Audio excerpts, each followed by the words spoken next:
نبی علیہ الصلوۃ والسلام عید کے دن گھر سے مسجد تشریف لانے لگے تو راستے میں آپ صلی اللہ علیہ وآلہ وسلم نے کچھ بچوں کو کھیلتے دیکھا۔ انہوں نے بہت اچھے کپڑے پہنے ہوئے تھے۔ بچوں نے سلام عرض کیا تو نبی علیہ الصلوۃ والسلام نے جواب ارشاد فرمایا۔ اس کے بعد آپ صلی اللہ علیہ وآلہ وسلم آگے تشریف لے گئے تو ایک بچے کو خاموشی کے ساتھ اداس بیٹھے دیکھا۔ آپ صلی اللہ علیہ وآلہ وسلم اس کے قریب رک گئے۔ آپ صلی اللہ علیہ وآلہ وسلم نے اس بچے سے پوچھا کہ تمہیں کیا ہوا ہے کہ تم اداس اور پریشان نظر آ رہے ہو؟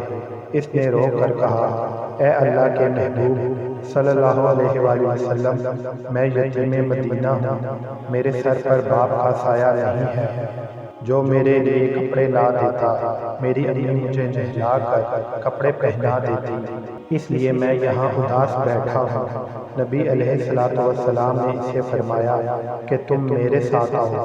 آپ صلی اللہ علیہ وآلہ وسلم اسے لے کر واپس اپنے گھر تشریف لائے اور سیدہ عائشہ صدیقہ رضی اللہ تعالی عنہا سے فرمایا، حمیرہ، انہوں نے عرض کیا، لبیک یا رسول اللہ، اے اللہ کے رسول صلی اللہ علیہ وآلہ وسلم، میں حاضر ہوں۔ آپ نے فرمایا، اس بچے کو نہلا دو۔ چنانچہ اسے نہلا دیا گیا۔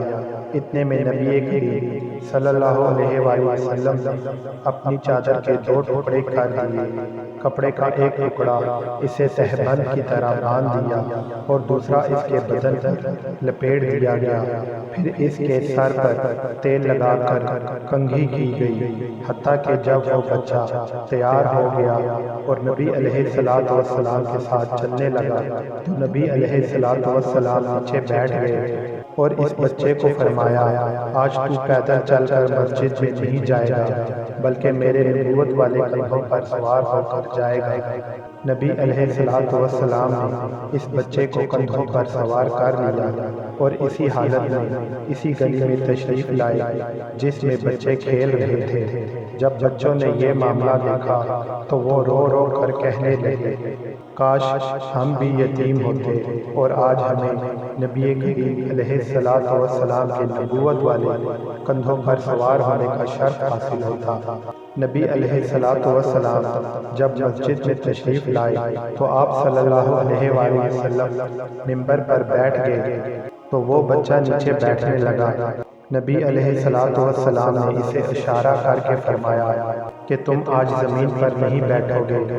چنانچہ آپ صلی اللہ علیہ وآلہ وسلم اس بچے کو اپنے ساتھ ممبر پر بٹھایا اور پھر اس کے سر پر ہاتھ رکھ کر ارشاد فرمایا، جو شخص یتیم کی کفالت کرے گا اور محبت و شفقت کی وجہ سے اس کے سر پر ہاتھ پھیرے گا، اس کے ہاتھ کے نیچے جتنے بال آئیں گے اللہ تعالیٰ اس کے نامہ اعمال میں اتنی نیکیاں لکھ دے گا۔